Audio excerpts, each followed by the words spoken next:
From ABC 7 News, this is a breaking news alert. A war hero, a father and husband, a senator.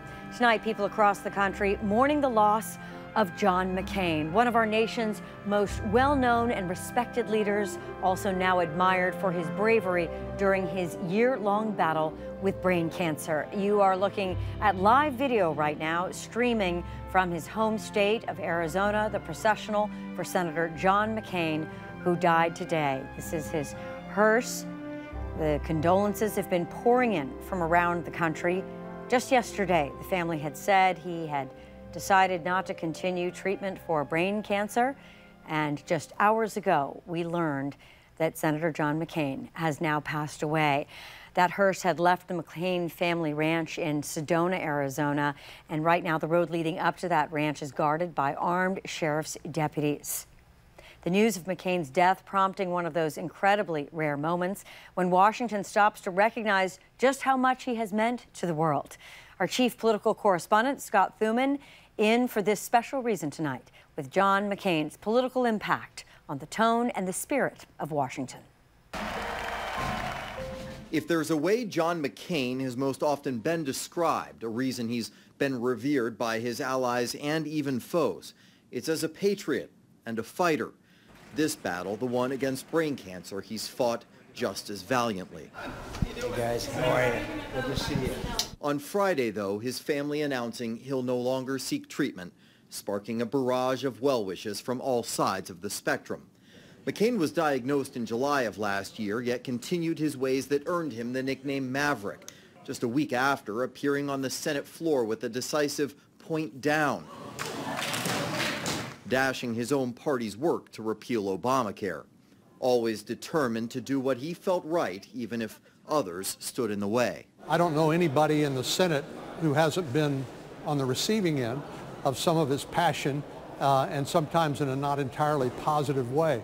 But after it's all over, he's a very warm and caring individual. He also showed civility in often uncivil times, like during the 2008 presidential campaign when a voter attacked his opponent, then Senator Obama. I have read about him, and he's an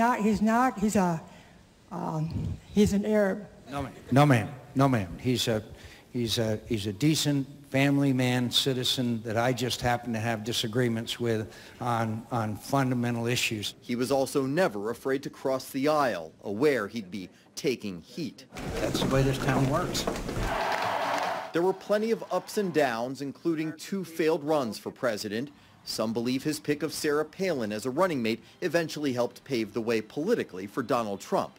Though when it came to passion politics, his was love of country, and it was paramount. There's no one on the other side of the aisle, perhaps no one in this chamber, who better respects what veterans have gone through than Senator McCain after what he went through himself as a prisoner of war.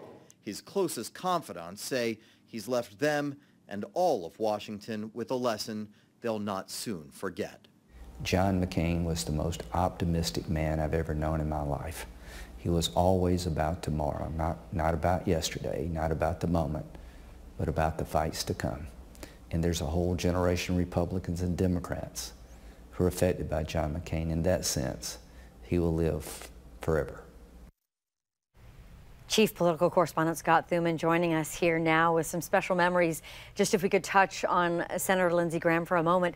You said he cried in that interview. Yeah, we talked to him just about 10 days ago, and I wanted to sit and just discuss John McCain, and we did for about 15 minutes, and it was tough. It was a very emotional interview because there's probably no one closer on the Hill than Lindsey Graham. And the one thing that he relayed that stuck with me is that he said when John McCain called him to discuss the diagnosis a while back, he said Lindsey Graham was crying. And he said that John McCain said, "You stop it right now." He goes, "I've lived a great life." Let's talk about being on the receiving end of some of that passion. Sure. You and I have both been on that receiving end as journalists. Tell me your story. You know, it's funny because he is someone who you do know the affable side of, but you also know he can be very difficult and very tough. So I was doing an interview with him once, and we were doing a satellite interview first, so I'm saying to him, "Senator, it's Scott Thurmond, do you see and hear me okay?" And he says, "Yeah, I watch you all the time, you liberal commie." And he's deadpan. And I panicked. You think he's serious. Right, and then he breaks out into this cackle, this laugh, and the whole room just kind of exhales. And he did that with me a couple of times. And it just showed, as John Cornyn said, yeah, you could be on the tough end of John McCain.